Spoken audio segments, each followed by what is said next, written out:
Good morning.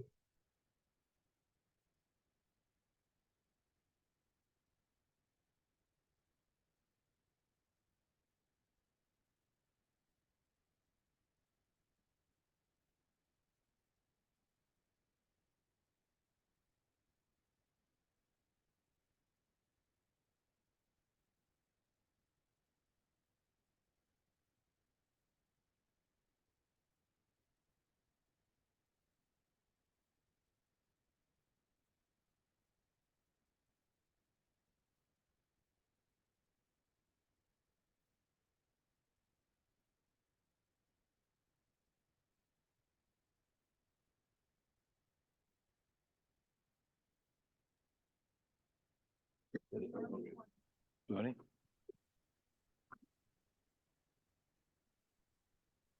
I would like to call to order the Spokane County Planning Commission meeting. Today is March the 28th, 9 a.m. Way of announcement, the public may participate in person or remotely by utilizing your web link and telephone conference links. *6 to speak. And if you're calling in by phone, *9 to raise your hand. Is that correct, Della? Okay, great. Individuals are limited to 1 3-minute comment period during the meeting. Please keep your comments specific to the current agenda item. Chat is not supported. All right. With that out of the way, let's go ahead and introduce our commission. We'll start with who's on the screen first. Clyde Hossie. Thank you, Clyde, for being there. Clyde is working remote, but we're glad and grateful that he's here with us. Thank you. Logan Camporiali. Wayne Brokaw. Pete Rayner. And I'm Stephen Pohl, your chairman. He's our vice chairman. And we're ready to go. Today we have a public hearing and we have some workshops. Open session. Right. So, but before we do that, we have a part of the agenda where we allow citizens who would like to address the commission. We call that an open forum. And now would be a good time to approach the commission for that. And we have one person who filled out a yellow slip, and that's Suzanne. Would you like to, we have 3 minutes, would I come up and now these are for items that are not on the agenda. Something different. It's just my first introduction. Oh, go right ahead. Name Something that and I'm address, and going we're for. ready to go. All right. And she'll time you. Okay. Thanks, Suzanne. Yes. Well, good morning, commissioners and Chair, Mr. Pohl. I'm Suzanne Saval, and I submitted a public comment letter to convey my intention to work with the Spokane County Planning Commission for approval to build a home on the back 1/2 acre, my property, and divide the 5-acre plot into 3 parcels. I'm requesting the Spokane Planning Board to consider changing the map for the 2026 zoning comprehensive plan to designate my property as part of the UGA expansion zone. It is currently zoned for low residential, but it is just 2 plots away from the Northwood rural traditional zone. I've lived in Orchard Prairie for 38 years. I was on the school board for 15. In the last 2 years of my public education career was as a superintendent. So I have a lot of caring about living on the prairie and what my goals are. So just does my request align with the zoning comprehensive plan? Is that something I can ask? You have plenty of time left. She's asking a question. I'm just asking the question. Does it align? I might just say we're still in sort of the accepting feedback phase of the 2026 comp plan, but we do appreciate your feedback, but I don't think we're quite yet to a place where we can just Answer that. Okay. Yeah, answer that question. So do you have any questions for me for my request? Do we have your public comment letter, Ella? Is it Yes. in here? It's in our UGA request. Okay. Cool, thank you. And I assume that your parcel number is in there? Yes. Awesome, thank you. Yes. And I have had contact with Bongo Thompson, that I know he's the person that if I have questions, that I would work with him, is what I received an email from yesterday. Okay, that completes it. Thank you for your work. Thank you. Other people who would like to address the commission? Anyone have their hand up? online? How many people are online, Ella?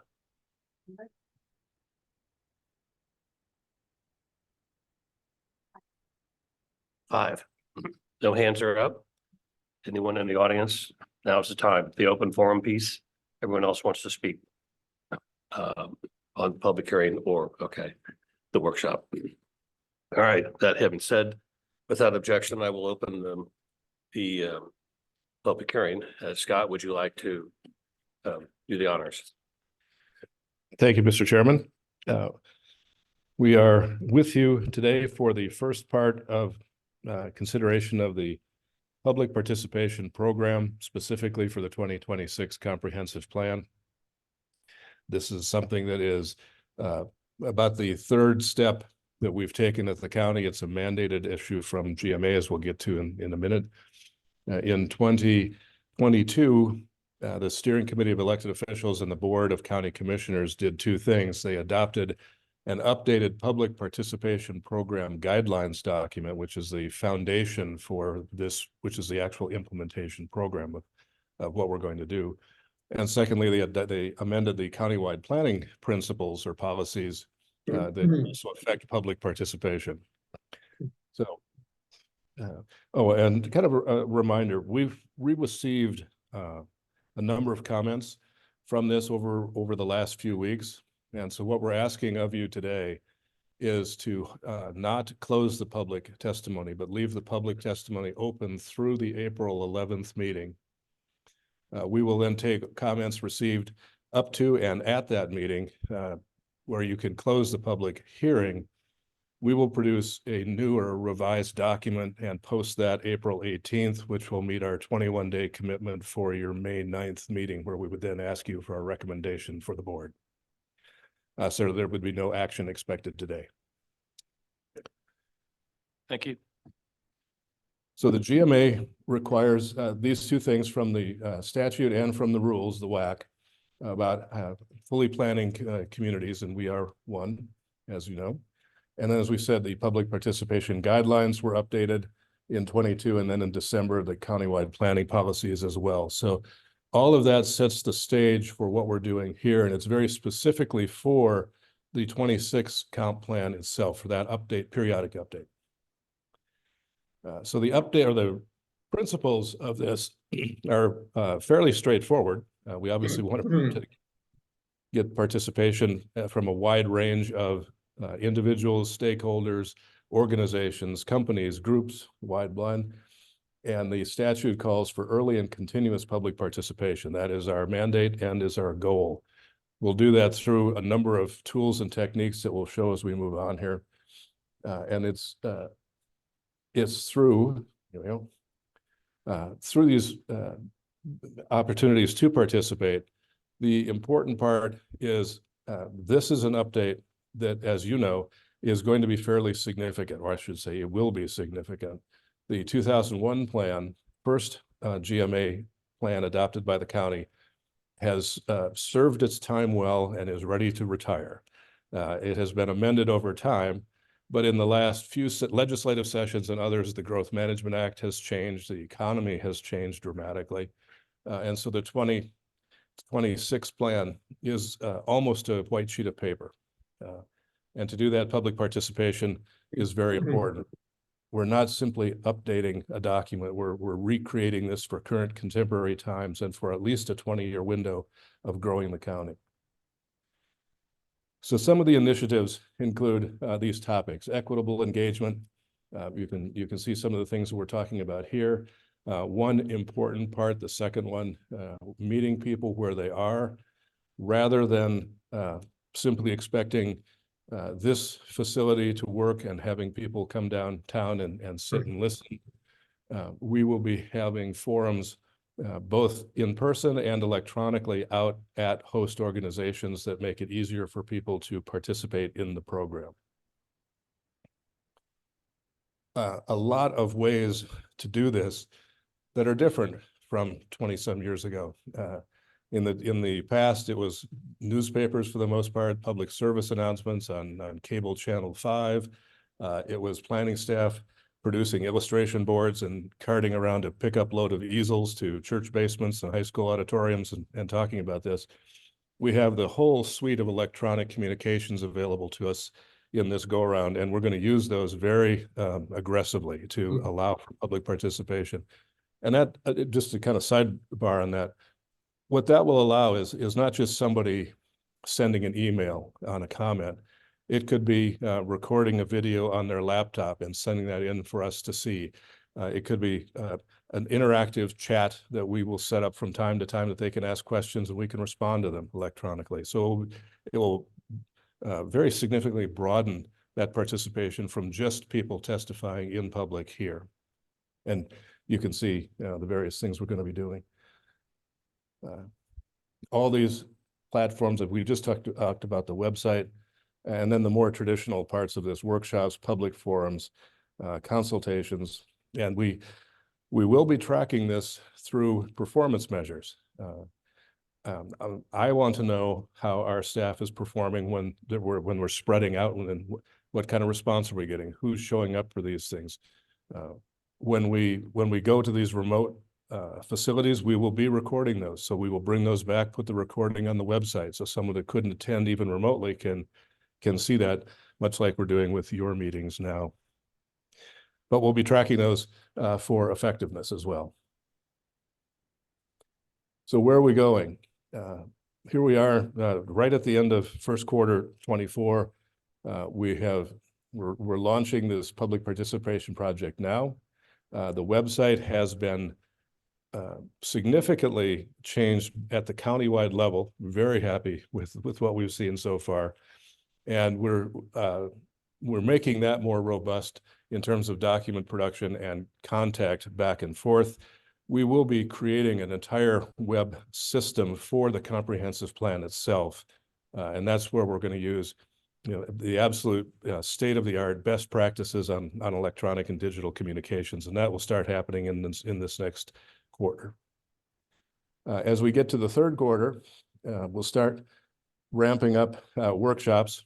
We will be looking specifically at the growth management in this early stage to make sure people understand what those elements are, what is required by statute and rule, and how the county is going to respond to that. And then that'll continue into the fourth quarter of this year. Then in 25, we'll have some of that, and we'll start branching out into more of the visioning, or what we call scenario building sessions. And this is the more direct approach of what do we want to look like? How do we want to build? You've heard us already talk about the idea of not simply having traditional subdivisions going out all by themselves, but trying to plan for neighborhoods, trying to plan for things that have more services in our urban growth areas, along with our city partners, moving those forward. And so this is bringing those GMA elements together with that county vision, reconciling all of those pieces. And as you might imagine, there are hundreds of moving parts in this approach. And by the end of the fourth quarter, we expect to have what we would call a working draft of the 26 comprehensive plan.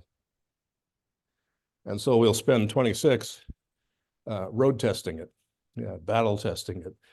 Did we accomplish what we heard in the public? Did we accomplish what we think we need to do for community and economic development?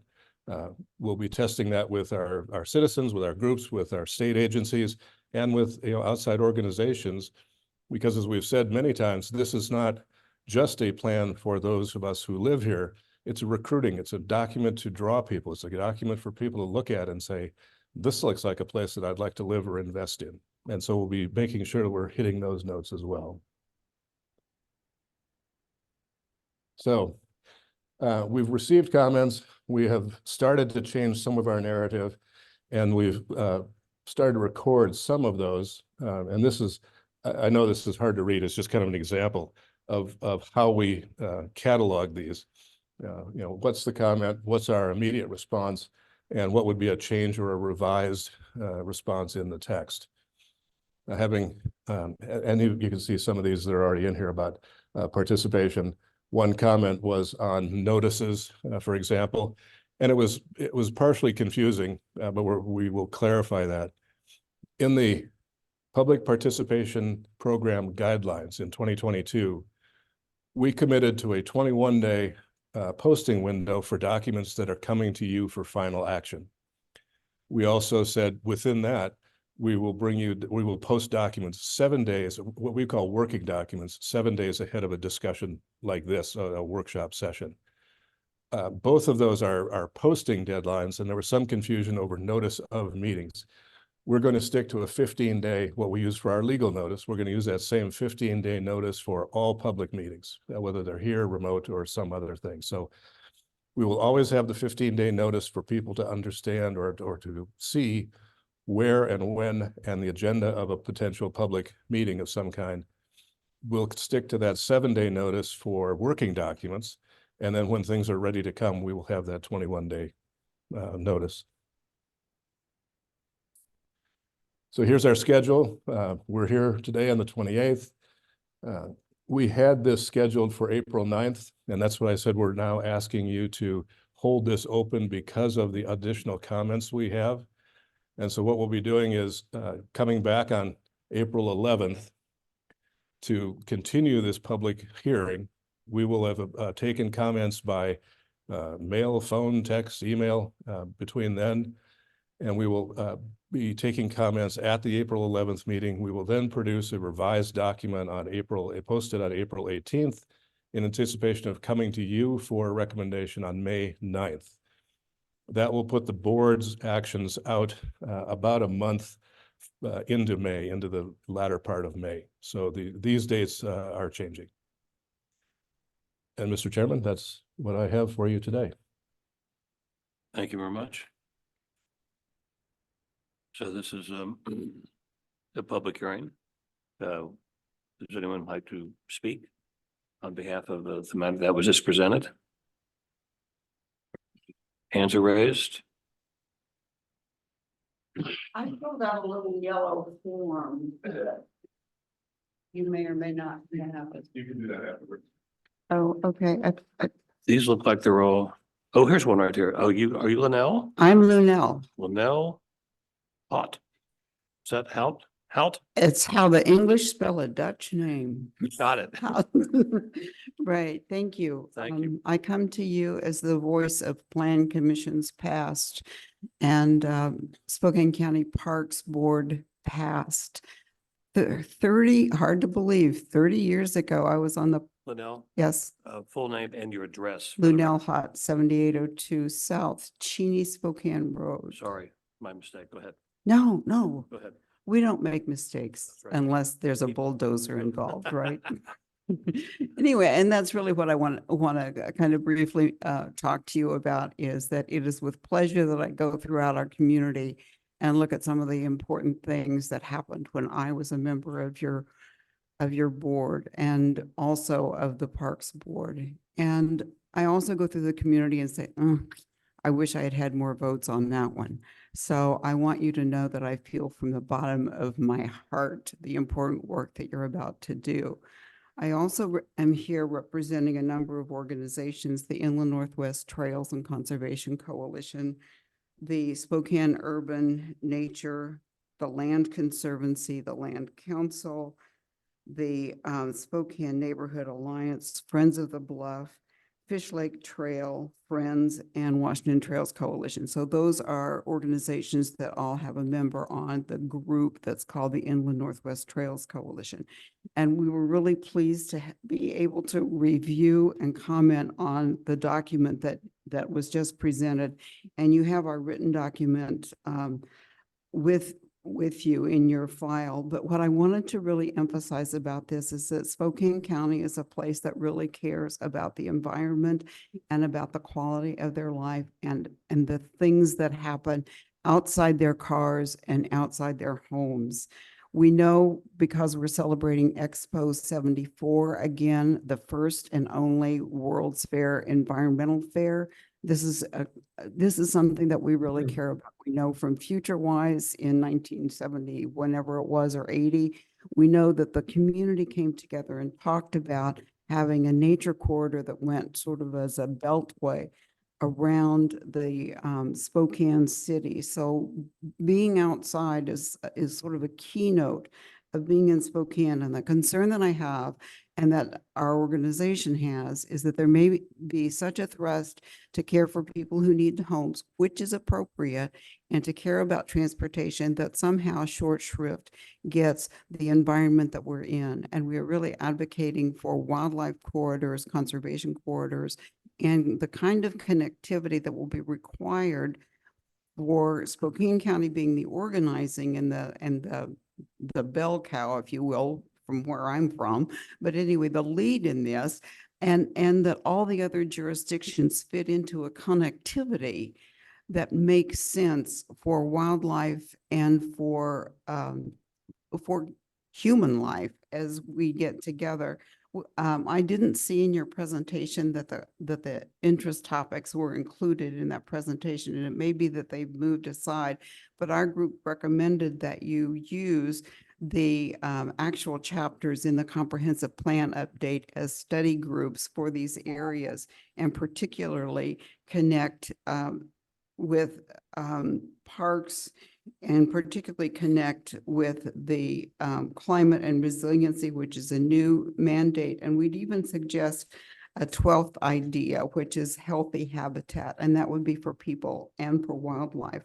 We're really concerned also about how you're going to choose stakeholders in this, how, you know, who shows up and how long will they be connected with that. And we also have a concern about, or an interest in, I mean, we're not concerned, we think you're going to do a fine job, and we appreciate having the chance to talk to you about it, but how are you going to get your advisory groups together? So that's really important to us and to the community also. Are you asking me to stop talking? Oh, We have a 3-minute limit, but Could Well- I interject here for a second? Yes. You're involved in a lot of stuff. I'm open to throw that 3-minute window out the door. Okay, I mean, just a thought. There's 50 years or more of it working on this stuff, and she's asking, I think, some really good questions, and I think be appropriate to begin to listen to. Well, I move to suspend the rules so we can hear some more public comment. well, you know, I don't have a whole lot more to say. My concern is, and thank you very much, my concern is that our place includes more than just some of the facilities that we build. And that when you go about looking at the mapping that you're going to do, you prioritize wildlife corridors and conservation corridors and non-motorized trail corridors, and lay those down on your maps, just as you do. This is where the road's going to go, and this is where the housing is going to go. What questions do you have for me? Not a question, but I would really encourage, as we travel throughout the county with these workshops, that the individuals from each one of these organizations you spoke about, someone from each one of them are there to also voice their thoughts. We'd be happy to do that. We do show up. Oh, is she still here? Yes, she is. Thank you for your work. Thank you very much. Mr. Chairman, Yes. if I could just for a moment. We are proceeding very much in the spirit in which was just mentioned, in looking at things beyond the built environment. We have been talking about that behind the scenes for some time. Our presentation today was truly high level.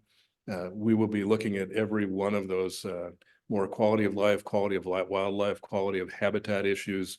In other places, they're called environmental corridors. We're looking at studying how all of that overlays into the built environment. So we're very much in sync with what was just mentioned. Rather, there's been several concerns about, we didn't highlight the GMA elements as individual meetings, so to speak.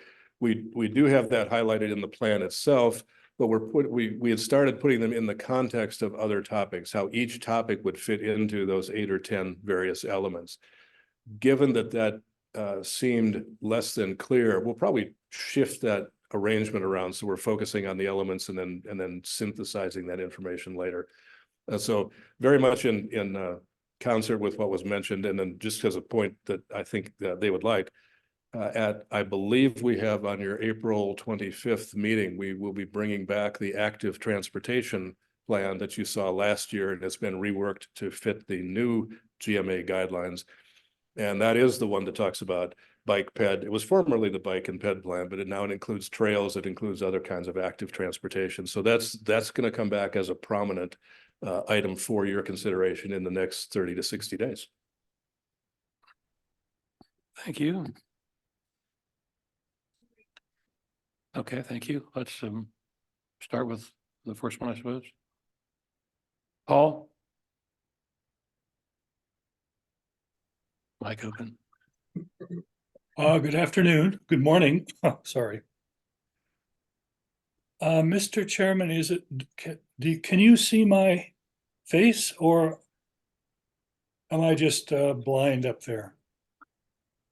It's a white pea and a kind of a green square. But we can hear you just fine. Okay.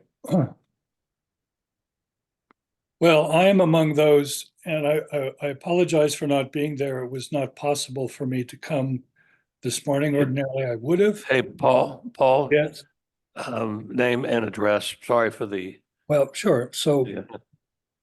I was about to get to that. Thank you. So for the record, my name is Paul Kropp. My residence address is 3311 East Donora Court, Spokane, you. Washington 99223. I am among those who pitched in early and about the first draft. Very gratified to see the timeline that Mr. Chesney has outlined for finishing this program document. But, and perhaps all commissioners have seen my letter. And there is one thing about it that I continue to be concerned. The availability of what Mr. Chesney calls working documents at 7 days, I will continue to campaign as being insufficient. A week's notice for very important, virtually final drafts for things that will then go to hearing is insufficient.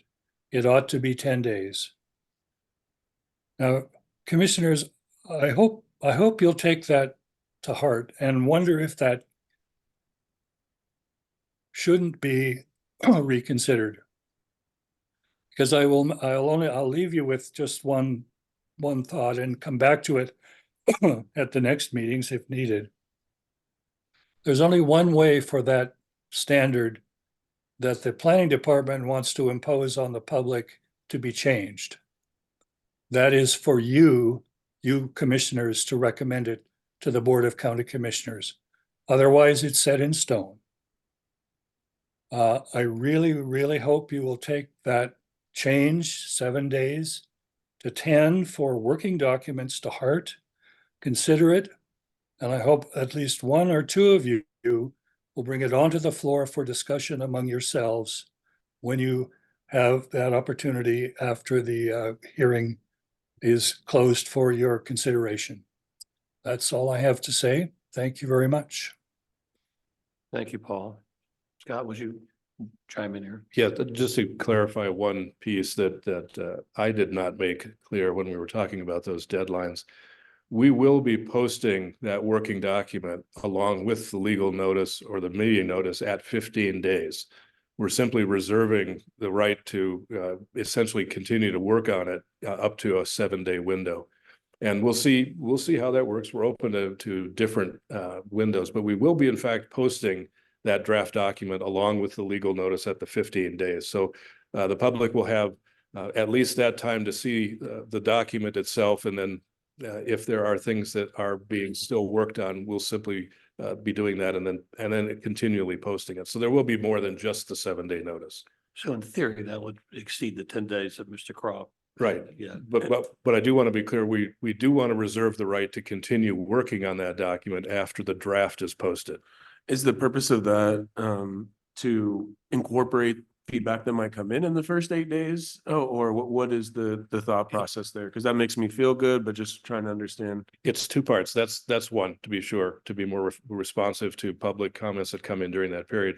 And the second is simply management of staff time.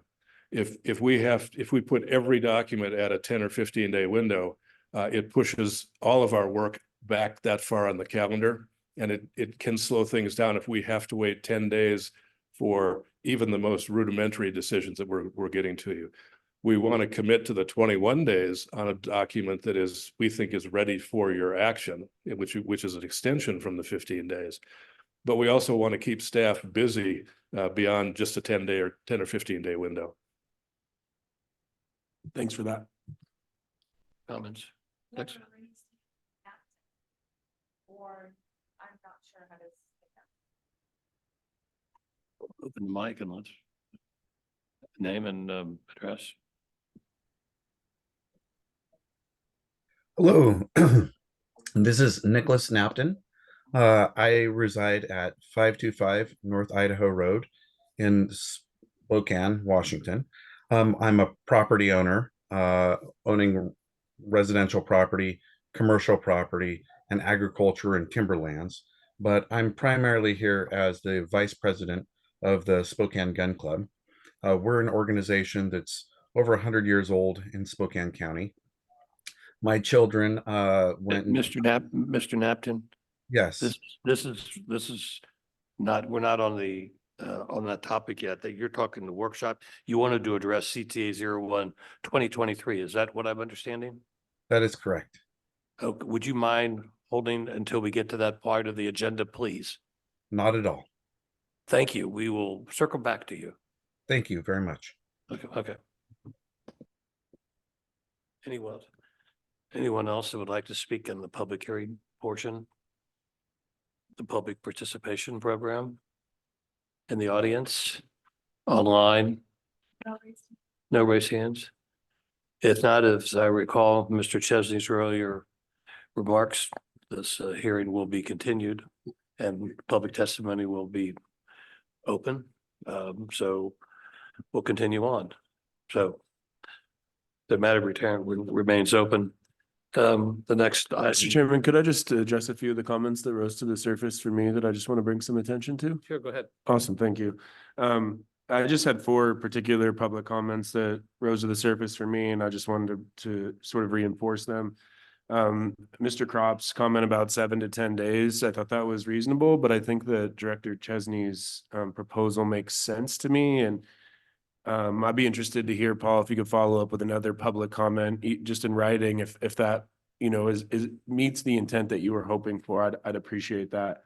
The other 3 all came from Commissioner Waldriff's comments. I thought that her thought about changing may statements to intent statements, I think that's good. I think that we should be bold if we can. I understand that, we want to be careful not to commit to things that we can't do, but I think that when we can be bold, we should try to do that.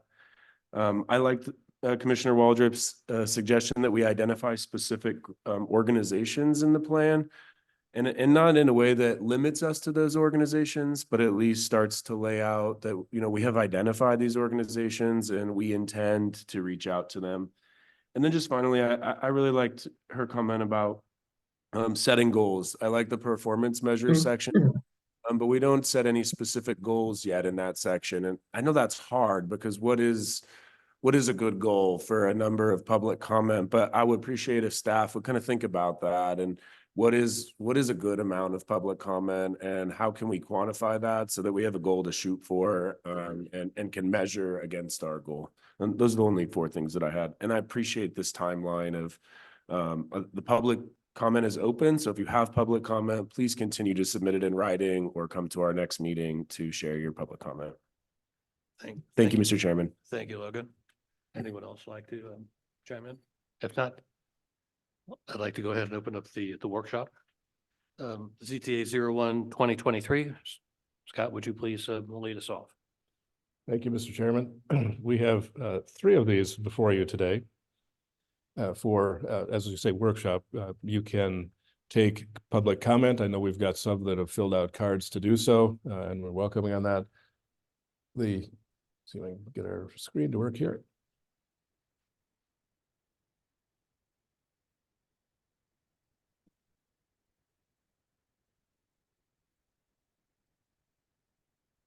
Thank you.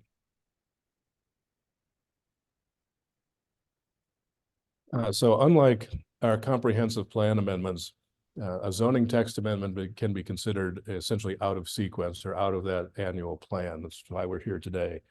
Because they do affect our development regulations, the Department of Commerce is involved with a 60-day, up to a 60-day notice. They frequently come in faster than that, but we provide for that legal notice. These are text amendments. So as a reminder, unlike a comprehensive plan map amendments that are very specific to areas, a zoning text amendment applies everywhere that that zone is in the county. And we have three today regarding one that's carried over from last year regarding the Spokane Gun Club, a new one that's allowing small-scale meat processing facilities in rural Spokane County, and then a text amendment to allow more flexibility in defining and permitting temporary uses, specifically residential uses related to the Elk, Oregon Road, and Medical Lake fires.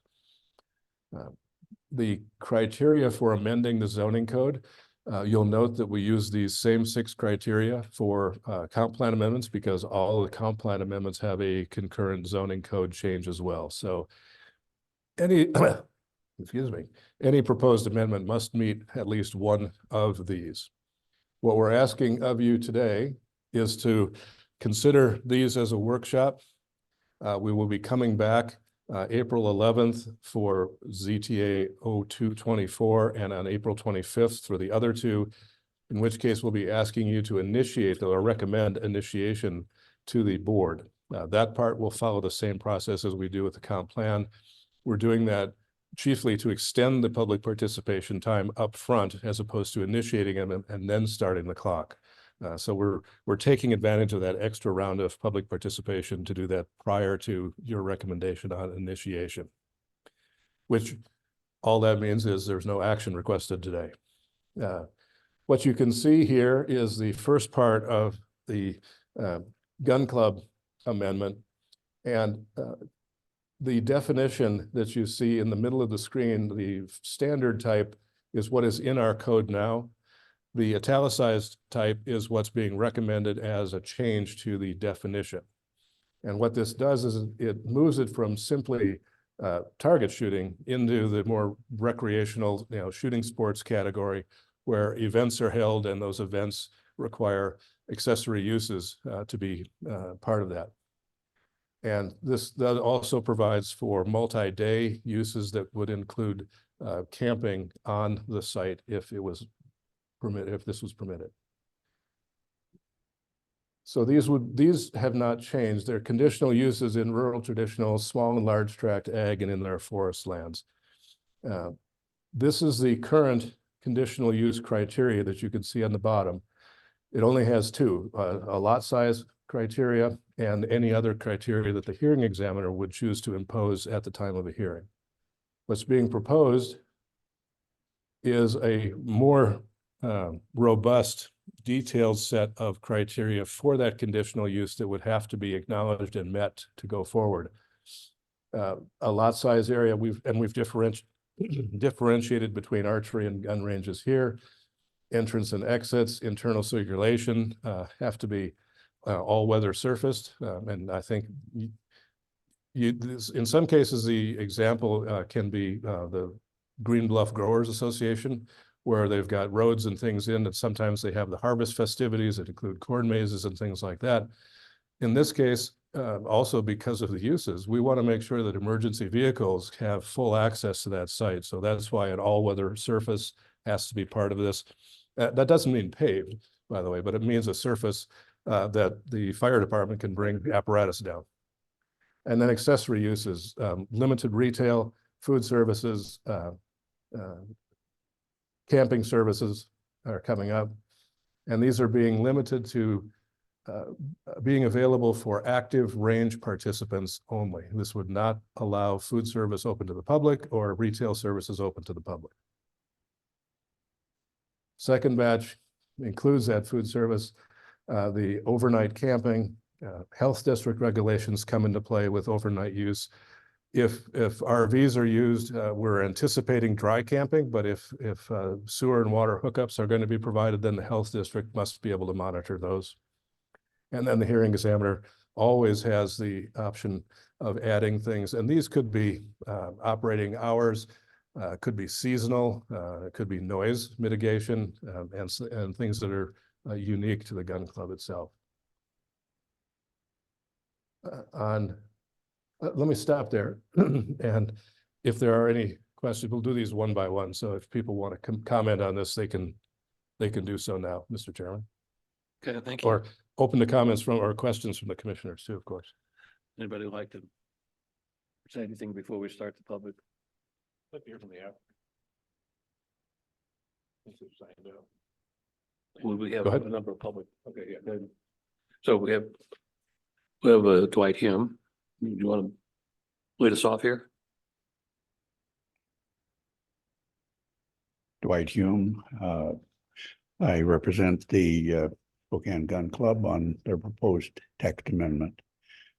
Just as a further clarification, as Mr. Chesney has outlined, there's a real need for clarification for the edification of the decision maker, in this case, the hearing examiner under a conditional use review.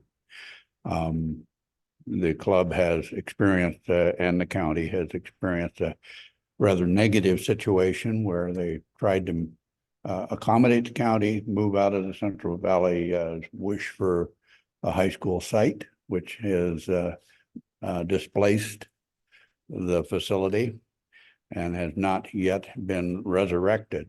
There was an attempt to do so, and that revealed a lot of confusion and debate over what they had discovered they needed, i.e.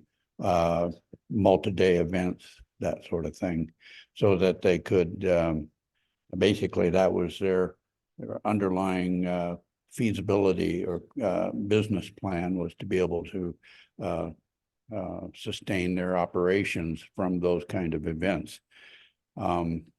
So that said, confusion then took place as to whether or not RV parks were actually being created.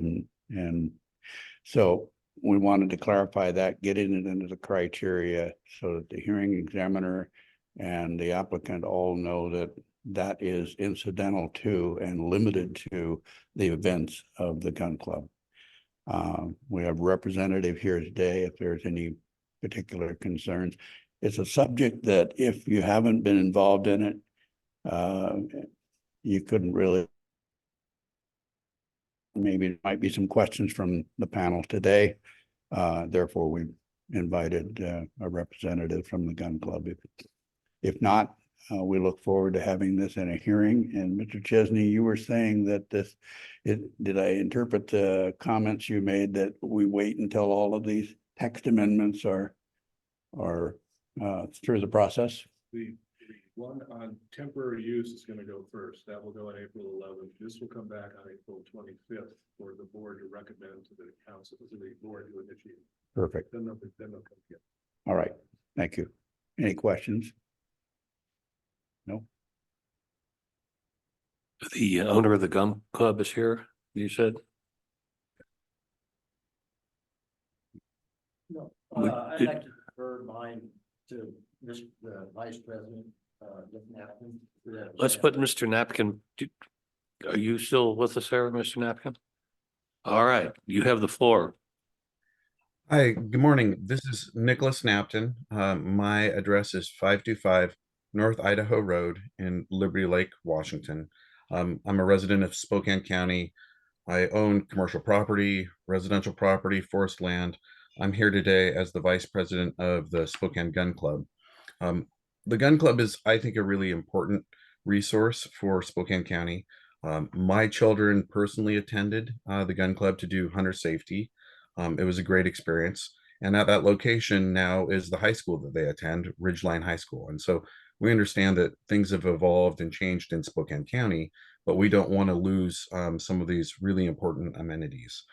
I think there's been some confusion regarding what activities, you know, the club's trying to do in some of the permitting process. And I think that a lot of these parts of the text amendment are to clarify some of these instances. For instance, you know, having a discussion of whether or not we're going to do commercial activities, you know, some of the simple things we want to sell would be like safety equipment, hearing protection, eye protection, you know, visible wear, not general sales to the public. We do have people who come to competitions from all over the Pacific Northwest and even nationally, and offering them a place to stay, whether it's, you know, limited camping or, you know, staying in an RV, is very common throughout the country to, you know, increase a higher caliber of competitive shooting. So those are the kinds of things we're looking to do, which is things that we were able to do at our site previously before eminent domain occurred with Central Valley School District. And so those are the kinds of activities we're looking for in the text amendment, not having it open to the general public, doing it in a responsible way. Most of our residents and members of the club are longtime residents, and we're just looking to create a safe spot to shoot. And we're here to answer any questions that anyone may have, and just to be a good steward of our community and providing a safe spot for people to practice their firearm safety, and also to engage with each other and engage with the youth. Thank you, commissioners, for your time. Thank you, Mr. Napkin. Questions for Mr. Napkin? Clyde, you're being all quiet. Do you have questions? I'm just absorbing it. Thank you. All right. Mr. William Corfage, did I do that? Would you like to go next? No, I think. He said, Answered or addressed all things. I'll keep this aside. If you decide you want to speak, it's totally fine. Steve Compton. Would you like to say a few words? While Steve's on his way up here, could I ask, I didn't see any public comments except from the applicant. We didn't receive any public comments at this time? Thank you. Steve Compton, 22723 West Pine Springs Road. Thank you. Cheney. Yep. So we've been residents of Spokane County, my wife Shelley and I, since 2007 on the confines of the bank of Amber Lake, which is a very peaceful, serene, quiet setting, home to a half a dozen residences or more if you include the community of Amber. And the attractiveness of Amber Lake, of which I'm sure many of you are aware of, is its quiet, peaceful setting for fishermen, recreationalists, kayakers, canoers, paddleboarders, so on and so forth. So we've got good neighbors that are homestead type generational ranchers, the McKinleys, the Cordells, the Mills, the Streefs, so on and so forth. And the Cordells that own the property where the proposed shooting range is taking place, I assumed had a lot of friends and a lot of friends of friends over the past year that were showing up to have like a social event, shooting event. And we would experience anywhere from 1,000 to maybe 1,500 to 2,000 rounds per day being discharged across the lake on the ridge. So I guess I feel fortunate in that we got a sneak preview of what they're proposing to do with a, maybe this is not the right term, but a commercial type shooting event. And I respect a gun club. Obviously, I'm a gun owner, hunter, sportsman. Knowing the Cordells and knowing the volume of land that they own and ranch and farm, there are some better locations so as to not have to mitigate the noise pollution that we're dealing with. And, you know, that's my feeling as a resident, but we also have a lot of friends and family that use that resource, and residents of Spokane County and outside as well. So our feelings are, we don't really have a strong opinion on the proposed changes for gun ranges, but it's more a concern for the location and noise mitigation of that. Thank you very much. Thank you very much. Comments from the commission?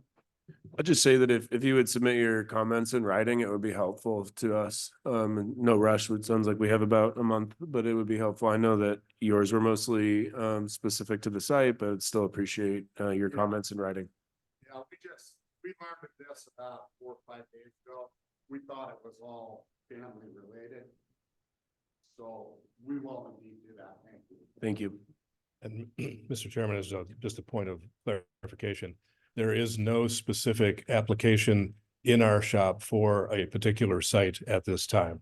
Now, this is simply a text amendment on a broader basis. We have no knowledge of a particular site that the club is looking to acquire. Thank you. Clyde, anything? No? I would totally, I understand what Scott said, and again, we just all need to know where we're at on the bus right now, and so we're gathering information and both pro and con. So I would fully accept what is being said. We have more. Okay. Michael Chambers, please. Thank you. Michael L. Chambers. Good morning. Good morning. Thanks for allowing me to show up. My name is Michael Chambers. I live at 33424 South Houck. I also live on Amber Lake in Cheney. And so I'm one of those people across the lake. And my concern is confusion of specifically addressing the potential impacts of a code change definition. You, in your website, you talk about the camping and the gun range as being separate issues as a potential impact. And I'm alarmed and concerned that because camping and shooting are separate entities and they are standalone, that the definition change sounds more like a definition followed by instructions as to what should be allowed. Gun ranges and camping are standalone issues and are not permitted in, for example, our rural transition or traditional zone, which will only add confusion to the code as well as open up conditional use litigation, which no one wants. I did have the privilege of being involved in planning over decades in Chelan County, and I've experienced confusion issues on definitions. And so all I'm trying to do, I know you guys are fully aware of that, but I want you to know the public's concerned as well. And I just hate to see us open a door that would present less than thorough examination of whether it's retail, camping, or shooting. That's all I have. Any questions? Thanks for your comment. I do have a question for the director, if that's appropriate. I noticed that basically the thoughts about safety and noise impact mitigation seems to be both in the existing code and in the proposed new code seems to be something that's left to the hearings examiner. Is there a reason that the code couldn't include more specifics about safety and noise mitigation, or is that something that is just reserved for the hearing examiner to determine? No, there's no clear distinction. If the commissioners felt strongly about adding that, what we try to put into conditions that are explicit are things that can be measured and enforced. Measuring and enforcing safety is difficult other than using range rules that are set up by shooting sports associations and referring to those or perhaps adding them by reference. Noise for a gun club is a little bit like noise for an airport. There are bursts of activity, no pun intended, and then there's periods of silence. And so if you average that out and say that over a period of time, it can't make this thing, that's a little hard to deal with. But nonetheless, we would be welcome to put those in for further discussion. So for example, again, I'm just trying to get a good grasp here, but something that's clear and that could be enforceable might be like a time requirement. Oh, yes. Or potentially, like you said, by reference, adopting a best practices for shooting ranges or something like that. Correct. That would be reasonable. Thank you. Mr. Chairman, Yes. I have a question for Mr. Chesney. I'm aware that there must be other gun ranges in the Spokane County with guidelines that they've been operating under. How would a change to this amendment affect them, or will it affect them, or what would happen? The ranges that staff researched generally don't operate at the same intensity that this one's being proposed for.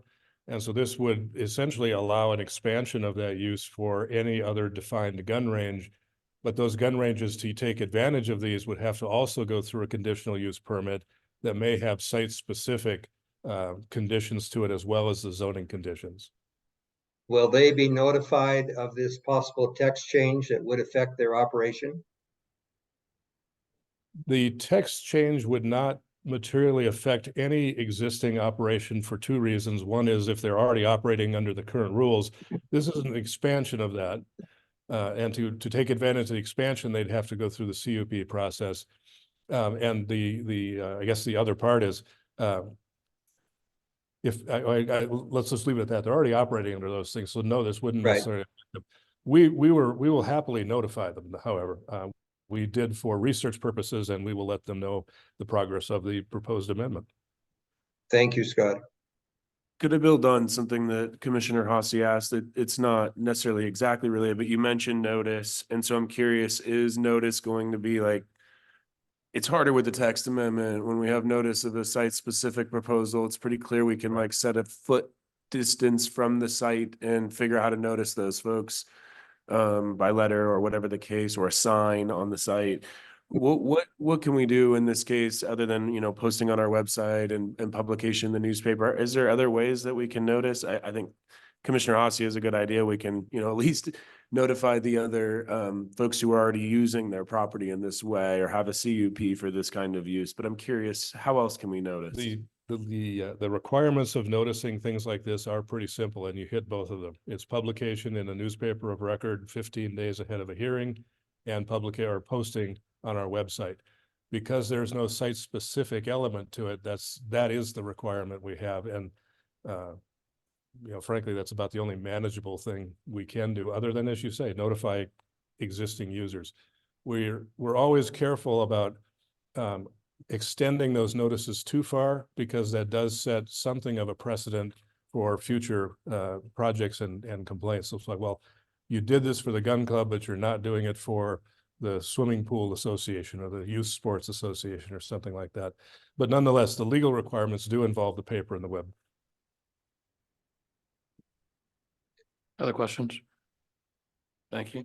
Scott, Mr. Chairman, to Scott Chesney, I fully understand what you said, and it does make sense. You're following the guidelines, but I am aware of some of the shooting areas that have been in practice for tens of years. And again, I just think we need to keep the whole community aware of some possible changes, because time frame when it can be in action and so forth. I don't know how enforcement is going to take place in some of these areas that we're talking about now. And so I think clarity is, let's keep everybody involved and notification of what is taking place. That's my concern. Mr. Chairman, we will do so. Okay. Skip Kavanaugh. Steve and Mike. Okay, thank you. We'll put yours aside here.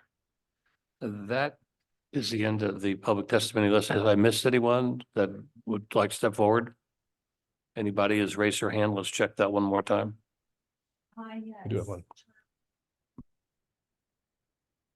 Okay. Perfect. Name and address, please. Charlie McGee, Yes. 21523 Pine Spring Road, Cheney. Yes.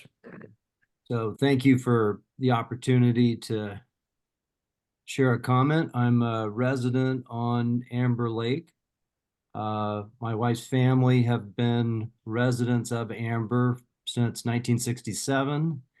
The reason we're purchased property and investing in the community is both from a heritage standpoint and our future goals for our family enjoying, as Mr. Compton described accurately, a peaceful, serene, uniquely wonderful environment without speedboats and noise. And though I recognize this hearing is not talking about specific sites, there's enormous concern on our part regarding the location and the potential impact of these changing definitions. I found out about it only through my neighbors, not through any of the intended users, which is disappointing to say the least. But I just wanted to speak for the record today that it's a big concern, and we look forward to contributing to a useful solution and practice. Thank you. Thank you, Mr. McKee. I'd like to add a couple thoughts. I started shooting when I was 12 or 11. When I got involved with land use 55 years ago, we started talking about rural versus urban densities and what to expect if you moved into a rural area. Yeah, you can't come in here and squawk about cows pooping or heavy equipment operating. We deal with very noisy propositions. I know since I've been on the planning commission, we've dealt with at least 2 or 3 rock quarry propositions. And some of those are in rural zones, some of those are in urban zones. But in the last 50 years, we've had a mass migration, relatively speaking, from urban densities to rural densities of people living in housing. And what do we do with obnoxious, if you will, to quiet residential places with things that have been part of our culture for hundreds of years? When we created the comp plan and we defined rural, we talked about protecting those things that take place in the rural community that can be offensive or obnoxious. We put practices in place for it. I've taught hunter shooter safety for 50 years, and it's hard for me now to find a place where you can even take a group of kids from a shooting class out for their field day because we got no shooting zones in so many areas. And so I think we have to look at how do we balance this stuff. When we deal with gravel, they deal with it, but if you serve a cup of coffee, is it a restaurant? If one of your guests comes in an RV, is it an RV park? If you go to the fairgrounds for any event going on at the fairgrounds, I'll guarantee you're going to see hundreds of RVs at the fairgrounds, and they're staying there overnight. And so we have to balance this. One of the speakers mentioned the fact that the club is now a high school. Well, the existing biggest club that I'm aware of is the Spokane Rifle Club, and they're down by Riverfront Park, and they're in an urban zone or an urban area. We got to find a solution, and it seems like no matter where we go, there's people whose interests are going to be impacted, and we have to weigh all those things. And to say we can't find a hole for them, I think we're missing a huge part of our population, cutting them off. If I could, I just want to address Mr. McGee's concern about notice. If you paid attention to me on the dais, I care a lot about notice and public participation. I'm sorry that you feel like you weren't noticed properly, but we don't have a site-specific application here. And as I just discussed with the director, there's really no other ways for us to meaningfully notice, and certainly not ways that are contemplated in the code. And so I apologize that you feel like there wasn't notice, but when there is a site-specific application, there will likely be an opportunity for you to voice your concerns. Mr. Chairman? Yes, sir. Along that line, we do non-traditional notices and plan to for the comp plan update. I would find, we will look into it, but it would seem to me that we would, given in this case, so much interest in the area around Cheney, that we will take a look at local newspapers, even if they're weeklies. We will post this as we did generations ago in local library districts, and at least public agencies like that, Cheney City Hall, Deer Park, others. We will extend the notice for this and when it will be coming back to you for consideration. So we'll try to broaden that base as best we can beyond the statutory requirements. Much appreciated. Thank you for the clarification. Anyone else? Please vote. Name and address. Yes, it's William Corfage, 10605 East 46th Avenue, Spokane Valley, Washington. I'm a director of the board for the Spokane Gun Club, and I would like to address what we've heard today. Unfortunately, we get a lot of rumors that get started that we don't hear about them. And I am also the chair for the land property acquisition for a new gun club. And I would like to assure everybody that we have no interest in upsetting communities and quiet people or zones around lakes. We want to be a steward of safety and gun control for Spokane County, and offer a place for people to shoot that is a safe place and a place where they can learn to handle weapons properly. And we take very concerns that we don't disturb communities, and we have no property right now that we're looking at that would even be in the area where they are. Thank you. Thank you, sir. Anyone else would like to speak on the workshop? Raised hands. Let's check one more time. No raised hands. Scott, would you like to continue on? You have comments about this? You want to move to the next workshop? We can. Thank you.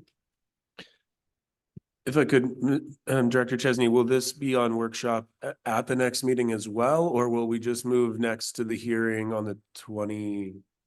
I can't remember what the exact date was. No, we will bring it back for a continued workshop. If taking the comments we have here and other things on April 11th, the intention is to ask you for a recommendation on April 25th. Thank you. Mr. Chesney, I have a point of clarification, if you would, on this line item H, the noise impact. I'll say what I'm thinking. I live over 2.5 miles away from an existing gun range, and I can tell you when it starts and when it ends. I can still hear it. So noise is a big issue of what is the realm of what distance. I don't know what that interpretation means, noise impact. I just want us to be fully prepared to address all items that would be looked at during that hearing. And that's one item that I'm going to be questioning, because I know I'm over 2.5, 3 miles away and I can still hear it. So when is it not a noise impact? Just for clarification. Yeah, of course, Clyde. We'll take a little more detailed look at that. We had not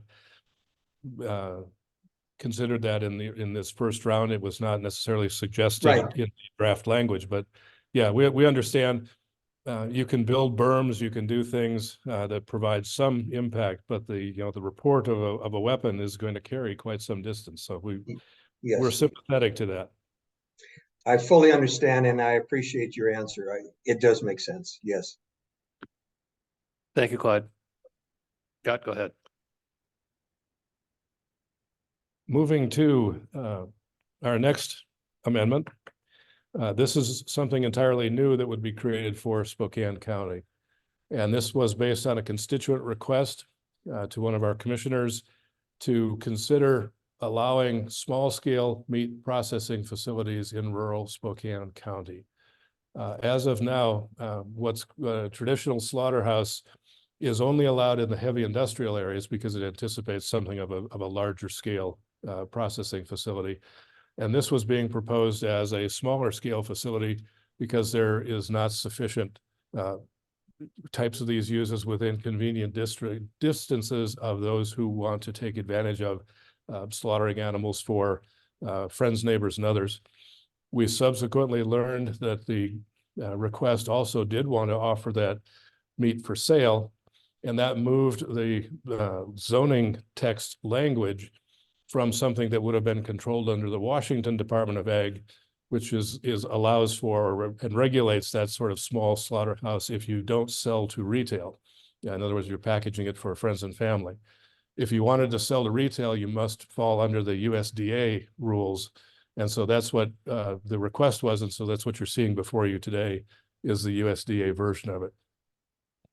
So Could I stop you real quick? Yes. Director Chesney, could you just explain again? So if somebody wanted to do this use in a rural zone today, they wouldn't be allowed to do this? Or could you explain to me why? I guess I'm confused because in our last text amendment, we have text we're changing. So it's easy to see the change from before to after. If somebody proposed or just started doing this in a rural zone, this is something that would be prohibited. Is that fair to say? Generally speaking, yes. Farmers and ranchers can certainly process and slaughter their own livestock for their own use. However, if you're going beyond that and taking in game from hunters and saying, we will process your deer and we'll get it back to you, that becomes more of a commercial operation. Thank you. So you can see the basic definition here that we're taking some of this from federal code because of the USDA qualification. And then you can also see at the bottom, it says insert info about square footage or number of head here. We are still exploring what that small scale means. Is it 5 head of cattle per week? Is it 5 head of cattle per month? Is it a square footage limitation that limits the ability to do this? We're looking to you and to the public for some feedback on what that would look like. So the uses we're proposing would be in large and small tract ag, and then also in rural traditional and the rural activity centers, all of which is conditional uses. And those conditional uses on the resource lands are this set here, and we've adapted many of these from existing Spokane code for things like feedlots and other ag basis that talks about distances and impacts. So some of, as you see, every one of the citations, there is some basis for what's being recharacterized for this small scale slaughterhouse. So ag, no closer than ½ mile from an incorporated area, 1,000 feet from an existing residence, away from floodplains, and so on. And then conditions from the USDA inspection system, wells must be part of a public water system. Public small scale is within the water district. They have to move that, and then other conditions from the hearing examiner. Slightly different on the rural lands, which is the rural traditional and the rural activity center. Can't be on something smaller than 5 acres. The floodplain issues are still in place here. The other pieces are essentially the same. Distances from existing bodies of water, prevent infiltration, and then again, the square footage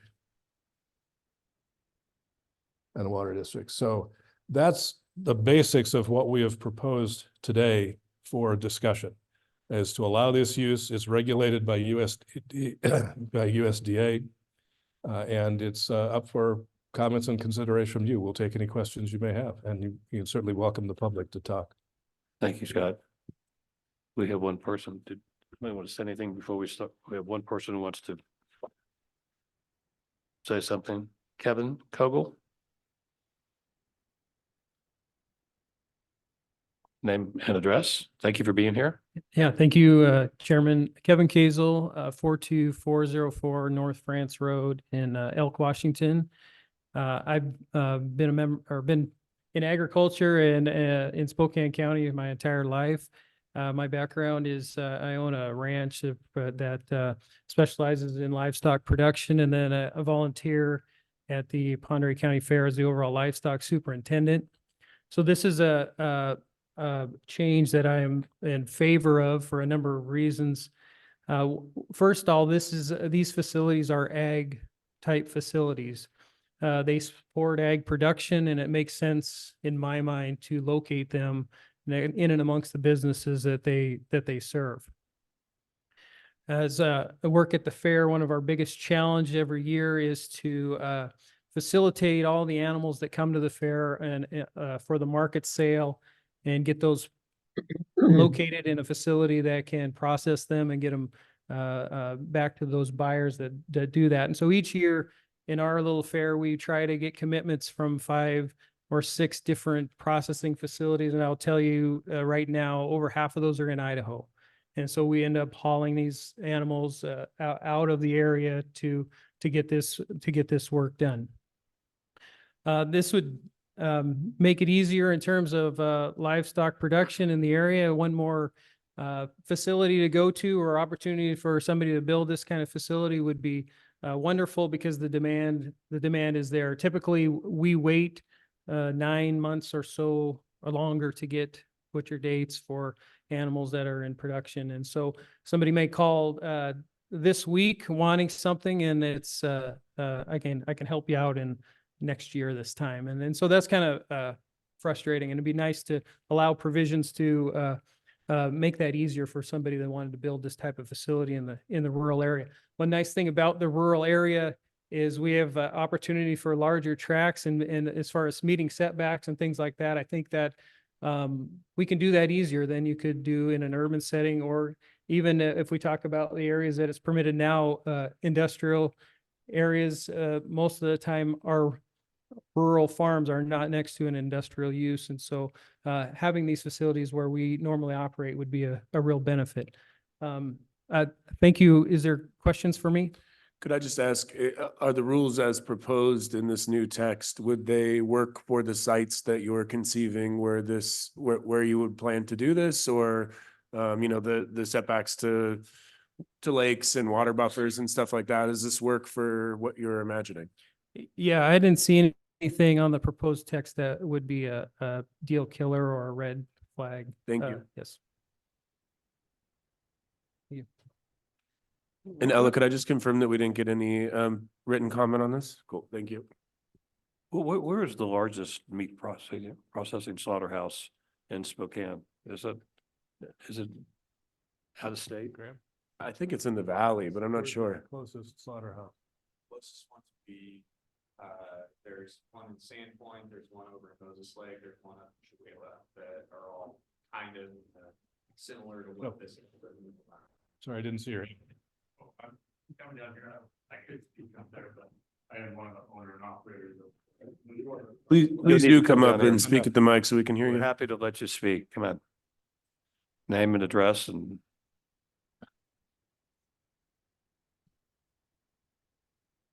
My name is Wyatt Weir at 16501 North Columbus Street, Spokane. Thank you. I came to kind of help enlighten some people. I know there's a lot of almost like a lack of knowledge. The fine line between the state inspected process that we're currently doing versus the federal it's kind of a fine line. What we're allowed to do now under an exemption of the USDA is we currently process close to about 1,000 animals yearly.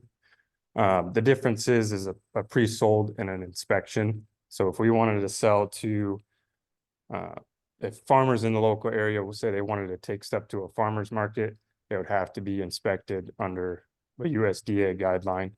So in order to do that and stay in the local farmlands, we would need that inspection. Ultimately, I think if we were able to move our operation currently under this inspection, it would be at the benefit overall, because you're adding a safety inspection for what we're currently doing, and then it would provide more opportunity for the local farmers. You're part of a larger facility. Is that what you're? Well, we operate, I mean, as far as, we're not huge scale, but we're one of the larger ones in the area. There's not very many that process. So there was a couple in Spokane, but there's either a generational shift or folks are retiring. So we do a large number up where we're at, but there's still a huge demand and there's not enough resources to take care of everybody. Like Kevin talked about, there's a 9-month, if you want to get scheduled, there's a huge wait time. And when you're dealing with livestock and when time is important, it can be tricky. So we run into issues there and with the farmers and different issues like that. Thank you. Yeah. Just one clarification. The junior livestock show and the interstate fair, we're not talking just beef, we're talking sheep, goats, etc. And it is a problem. I've been on the fair board for many years. We have a really tough time for the kids who sell their livestock to make money to get those animals slaughtered. And what you're looking at is providing a facility that would make this a lot easier for all these kids to get their animals slaughtered in a reasonable amount of time, correct? Correct. Okay, thank you. Did you want to speak on this? Please come down and state your name and your address, please.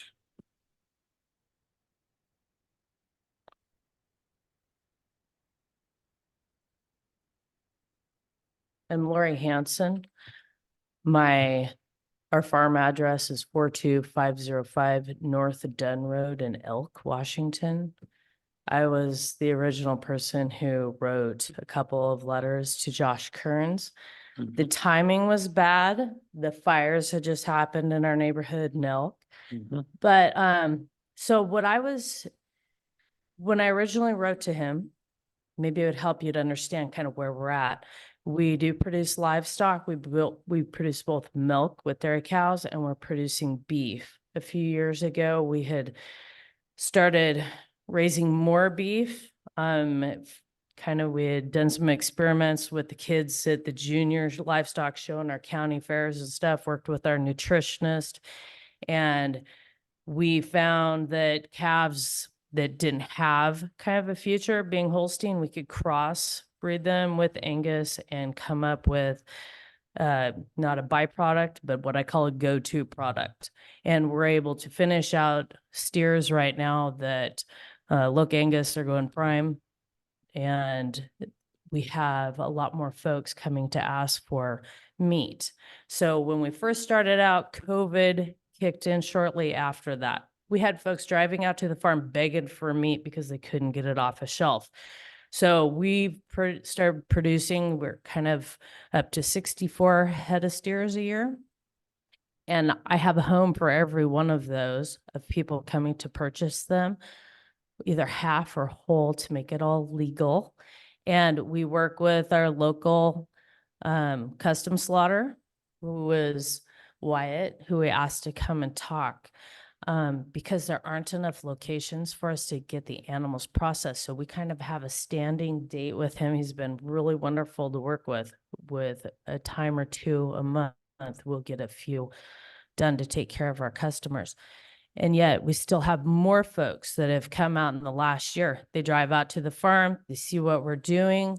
They're just begging for options of buying meat, whether you had some friends over and you wanted to barbecue and you want to come and get a couple New Yorks or something, or you want to get a prime rib roast for Christmas. They want to see the animals where they're raised.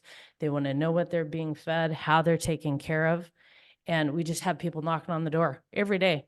We have a farm that's way out north and we have a constant group of people from word of mouth and whatnot, just begging for a supply of high quality, ethically raised animals that they can see where they come from. My problem is in order to sell it to to folks that are driving in who do not want to buy a half or whole beef, or they do not want to wait for a year to get on a list.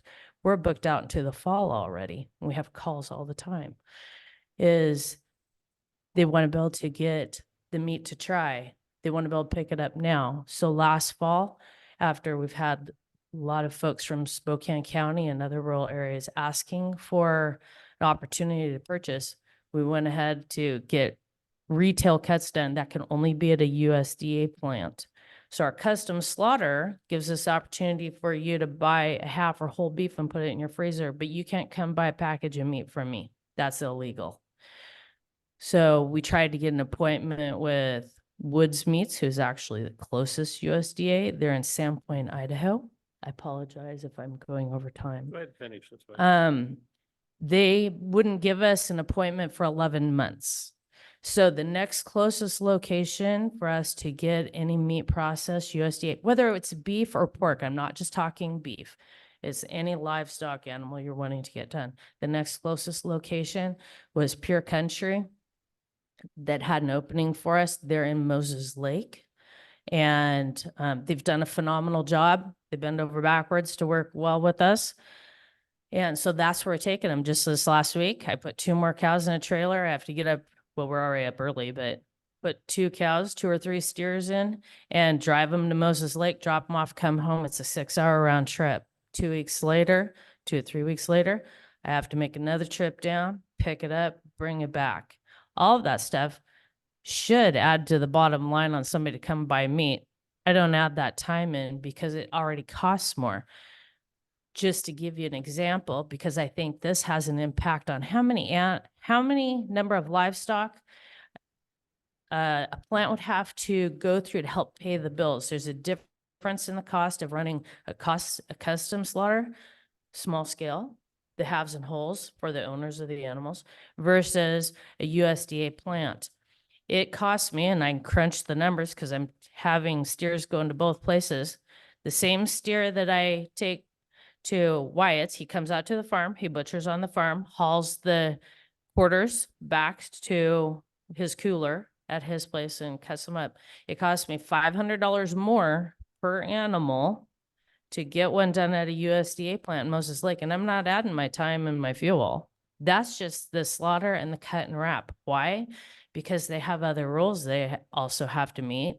They have to pay an inspector every day. They both Woods Meats in Sandpoint and the one in Moses Lake, it isn't high where we have a USDA inspector once or twice a week. If they're that kind of plant, they have to be that plant every day of the week. And you have to pay that man to be there. Plus you have other criteria you have to meet in how you're processing. If all of the animals are taken to those plants and processed on their site, you have a lot of offal hide, the rest of the carcass that people don't take home in their packages, all has to be disposed of. They're having to haul it to different locations. So there's more expense there. But right now in custom slaughter, if you leave it for the owner and he has to go bury it or something, if Wyatt has to haul it back, then he charges them $50 because he's having to load anything that a customer doesn't take back and put in their freezer. He already has to haul it to a location that's approved, whether it's up in Kettle Falls area or there's out in Airway Heights, an incinerator, and you have to pay by the ton. So there's a cost involved. So I know it seems like a hang up a little bit is with the number of head that go through. Is it 5 a week, 5 a month? No way. In order for it to happen, all of our custom local guys have to put through more than that right now to pay the bills. You have employees, you have the rising wages, you have to get rid of all the extra parts. So the costs increase. Right now, you take the number they do and they might have to double the number they put through in order to pay for the additional cost. So you're speaking in favor, of course. I am, because Yeah. just to try and provide for our community. We're pretty much all of our advertising word of mouth.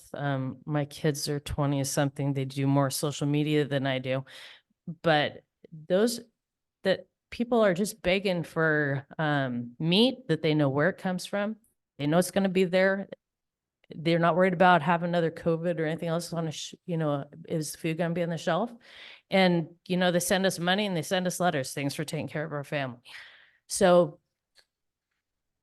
but there's another niche that is not being filled at all. We're short on the ability to get animals slaughtered, but to be able to buy the package to people so they can try it. So the local businesses, we didn't think about this because we hadn't done it before. We got our meat processed USDA package in November. As it turns out, some businesses found out and they were like, we wish we had known. We would have done that for Christmas stuff. So there's lots of opportunity there, but right now, very difficult to accomplish. Thank you. So could I ask you, in our proposed text at this point, we don't have a square footage or head of cattle limitation. And you said you kind of said a bottom bar, like 5 wouldn't work. Can you give me an idea or give staff an idea of what does make sense? Because this is sounding like a pretty, no sort of a no-brainer proposal to me at this point, but we got to figure these kind of pieces out to make this language work. And so nobody's wanting a Tyson. So I think that's what the fear is. I don't think we're trying to make a Tyson size slaughter location. And I'm not probably the one to answer that question.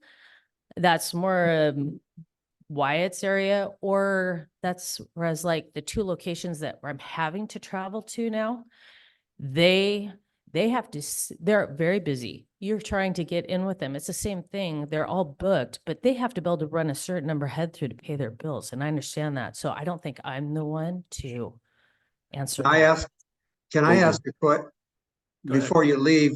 Clyde Hawsey here. Can I ask a question? What happens in the fall when game is being taken, elk, deer, whatever, in wild game? What happens to all that? No one's said anything about that today. How is that being processed? I can only give you a personal experience. Most of all the butchers that I know of are so busy in our area that the ones that used to take wild game no longer have time or the ability to do them. So you'd be really lucky or maybe have to be a friend of a butcher to get them in there. They either cut them themselves, that's what we do, or there's a few guys, and they're hard to find, that actually have their own little processing trailer, come to your place and take care of your deer or your elk that you shot, but they're few and far between also. I might be the wrong person to answer that. Is there anything? Could I ask Director Chesney, is this something, would wild game be something that is also permitted under this understanding? And then also, if I could, if Wyatt or our other public speaker, if you could address the head of cattle piece and what makes sense, I think that would help staff in trying to figure this language out, and actually have this work and not, have it make sense. And if you don't know, I understand that too.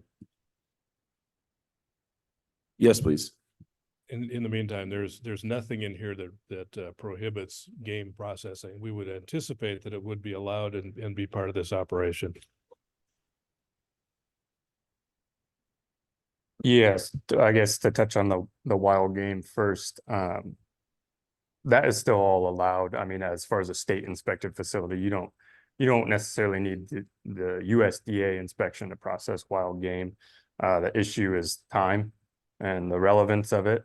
The domestic, the need to process the domestic kind of trumps the frozen bags of wild game meat, or anything like that. So the wild game is still an option. There's just not enough time. There's too many live animals that people are consistently bringing in. The quality is consistent, that it's easier to focus our energy and time on rather than wild game.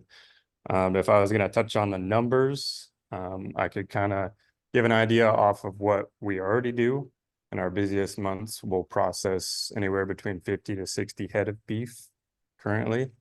And that's all just under inspection. And we're able to service quite a few people.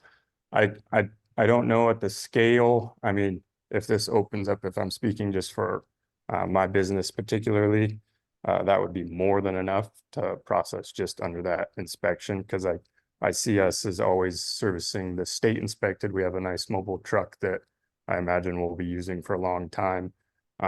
So if I was gonna cap a number on it, somewhere in there, 50 head a month, but it's all relative to your space. You need a certain amount of space in your cooler, or separate coolers set up. When you bring a hot carcass in, it has Right. to have plenty of room to chill, and then pushed into another cooling space as like a maintained cooler, to age. And that's a big part of it too, that takes up a lot of space, is the aging of the carcass. And so if I was just to throw a number out, I would say around 50 head a month, but there's a lot of other factors that kind of play into that volume number. Thank you. Yeah. Clyde, do you about to say something? I was just inquiring and before he left the speaker spot there, what are the other, the ones up in Sandpoint and one in Moses Lake, what numbers are they dealing with per month? We're trying to arrive at a number that kind of makes sense. Is there something of a happy medium or what? I mean, I have no idea where we're going. Right. And I couldn't give a positive number on how much they do. I personally haven't been to those facilities. I imagine they're somewhere close. I think they do maybe a little bit more. I know they process a lot of their own livestock. So, I mean, their majority isn't coming from other local ranchers. They own their own herd. And I think that's where they capitalize the most on, is processing their own livestock. But I think they're probably pretty close. If not, they're doing a little bit more volume than we are currently. We're kind of operating out of a 30 by 40 building right now, and we are tight on space. I mean, we kind of desperately need to expand and get some extra cooler space going, because there's a flood right now of demand. Thank you. Yeah.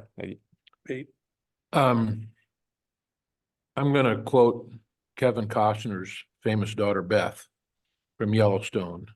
This topic has made Hollywood.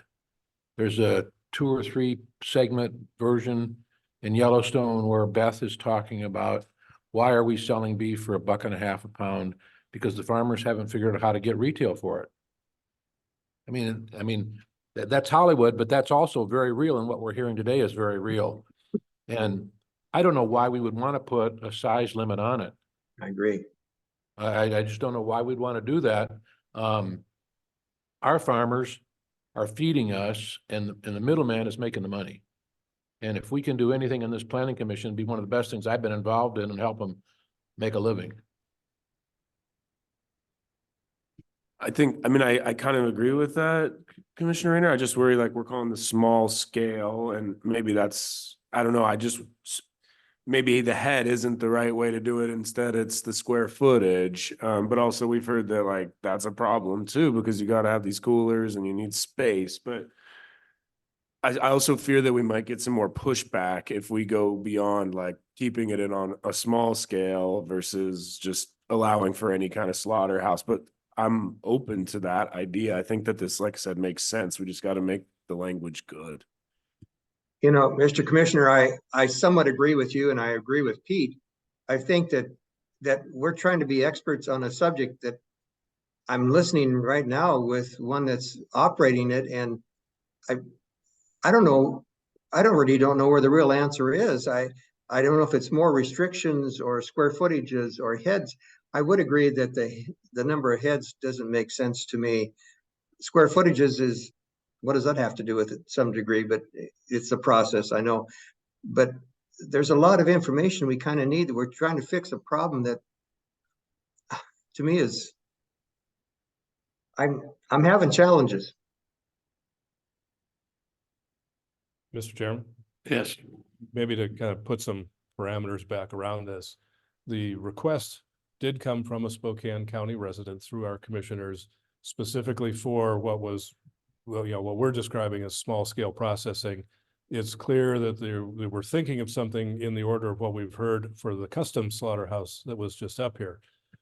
So that was our direction to produce that for your consideration. The reason that there are gaps in this is, as Clyde noted, we're not experts in this either. We are land use people. And so we're looking at what are the impacts on land use? How does that affect or protect neighbors? How does it make a business viable without putting overly restrictive regulations on it? How do we encourage this to happen without being overly restrictive? So, we're here today to take that information on what does that small scale size look like. To me, it sounds like today that the working number is 50 head a month, and put that number out there and see how people react to it and say, is this enough? And from what we've heard, that number is going to define or guide what do they need for square footage, both for their processing facilities, for their various coolers and storage areas.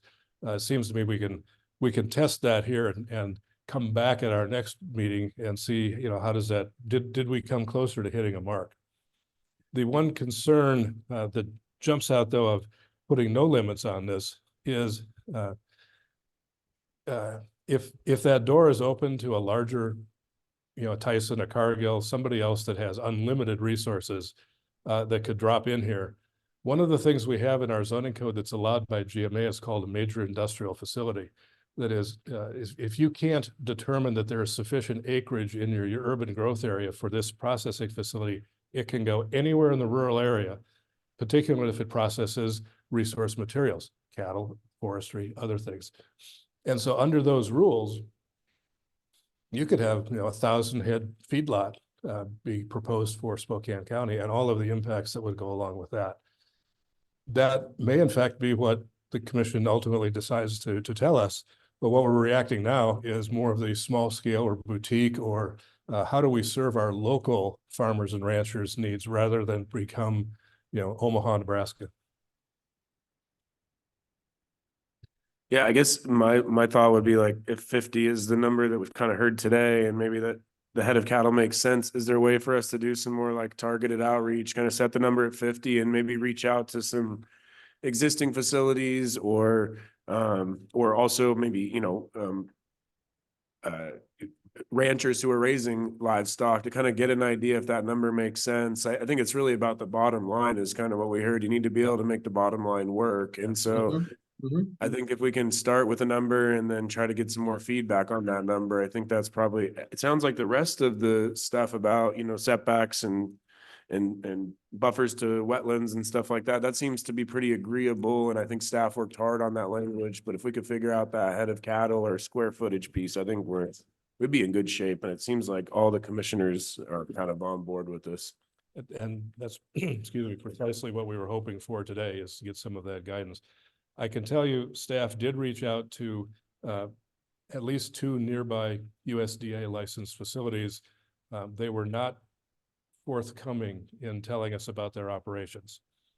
If they saw that as we don't want another competitor in our areas, that might be the case, but they were not, I'll just say they weren't forthcoming in helping us do our research. I heard a lot of conversation about the cost transporting the beef and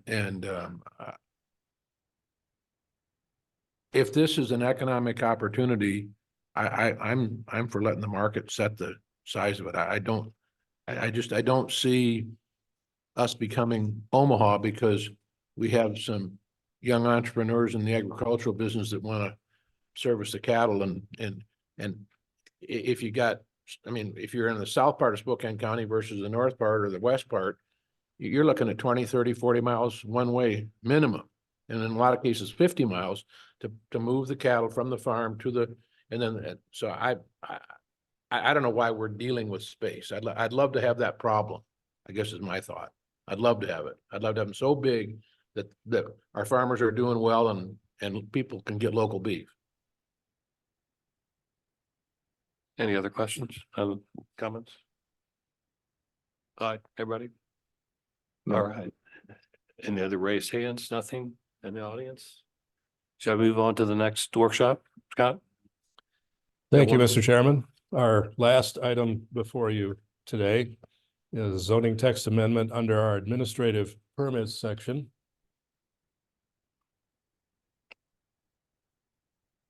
And it is for temporary uses, and the normal text that you're seeing on the screen is what is currently in our code under 14.506.200. We're amending or suggesting an amendment to have a limited strike, but also to add the language that is in italics. What this does is, it allows for any use that doesn't necessarily fit a zoning code to get a 6-month permit to operate at the discretion of the department. What we're saying is we're going to leave that alone, but add a very specific thing that says the director is authorized to grant extensions specifically for residential temporary uses. And then that extension can be in a deed extended, in theory, indefinitely, but each extension requires some cause, some reason that it needs to be further extended. This was brought to our attention by the recovery group from the 2 fires, who are saying the original 6 months plus a 6-month extension may not be enough for some families. They may need 2, 3, 5 years to fully rebuild their lives. And if they've got the ability to use that temporary structure, whether it's the comex boxes or something else, where the public interest is certainly in helping them get their feet back under them. And so this gives us the legal tool to do that. So it's pretty straightforward. And we made the exception to say emergency residential shelters so that we do not open another slippery slope where a mining use may want a 6-month, or a mining use may want an indefinite extension, and we don't have the regulations to deny it. This helps us focus on a very specific need. Mr. Chairman, open to questions. Questions, testimony? Just could I ask quickly, do we have a definition? I was trying to get the text up, but do we have a definition of temporary emergency residential shelters in the code? No. So it would just be something that the nature of that shelter would be something that was also at the discretion of the planning director. Correct. That works for me. And in this case, that is deliberate to allow the maximum amount of flexibility. No concerns for me here, but yeah, if there's public comment, I'd love to hear it. Clyde, question? I guess I would ask the question to Scott. Would this accomplish what has been really needed here in Spokane County that we've been faced with, that we didn't anticipate? Fires again, and again, that's our season that we're coming into. But will this give you and help out these people? Because that's just a big concern I have. Yes, clearly, and it will. We deliberately did not make a restrictive distinction to say you had to be in a disaster declared area or within a major burn scar. We simply left it open. So a single fire on a single property that destroys a home that someone is underinsured or uninsured could take advantage of this for as long as it took them to rebuild. It's a friendly suggestion is what you're saying. Yes. I can tell you as a victim of 2 fires, when there was no major crisis, getting the environmental review done takes months, and you're just stuck at their mercy, and the clock just runs. Yeah. Any other questions? Testimony? Comments? Do we have any public testimony or no? I don't see anything written in our packet. Raised hands? Oh, we do. Oh. And while she's making a wrap here, these will all come back to you again in April. This one, we will be asking for your recommendation at the April 11th meeting, the other 2 on April 25th. Thank you. Please step forward. I'm Lori Hanson again. I didn't know this topic was coming up, but the neighbors, they're living in anything they can, and a lot of them can't even get help building a home until this fall. So they're living in anything. So more time is necessary. It's not just a suggestion, it's needed very badly. Thank you. Anyone else wish to speak? Okay. This seems like a no-brainer to me, and I'll be ready to vote on this at our next meeting. Thank you, Logan. All right. I'm ready for our next topic, approval of the minutes. I have a question. It's all yours. The question is the minutes approval of March the 14th. Jessica Pilgrim was present, I believe, for that meeting, and her name is not reflected over here in the front part. Is that okay? We will fix that. Okay. And then I just had a tiny little thing. There's on page 3, about halfway down, Under CPO 4-24, there's just in the second line, under comments and concerns from the public, after sidewalks, we have a semicolon followed by a comma, so tiny thing. But other than that, with those changes, I move to approve the minutes. Okay, there's been a motion to adopt the minutes. The people will only have 3 votes if it's positive, because Lonnie is not here And I wasn't there. and he wasn't there and neither was. So this is a conundrum here. It's no issue. You have a quorum. The majority of the commissioners present voting for something will carry that motion. Okay, at least there's some of us here anyway. All right. So Again, Logan is here remotely, so thank you for making the motion to adopt those Yeah. minutes March the 14th. Mr. Chairman, I have a question, a clarification. I cannot Yes. vote, right? Right. No, you can Thank you. abstain. You should abstain. You would abstain. That's So- what I just want to bring it up. Well, how about Pete? You were here, so why don't you make the second? Second. We can debate it, but it's a priority motion. Let's go ahead and I'll- take the discussion. All those I in- will abstain from voting. Thank you. All right. All those in favor signify by saying aye. Aye. All opposed by saying nay. Those minutes are hereby adopted as amended. I'll sign it right here.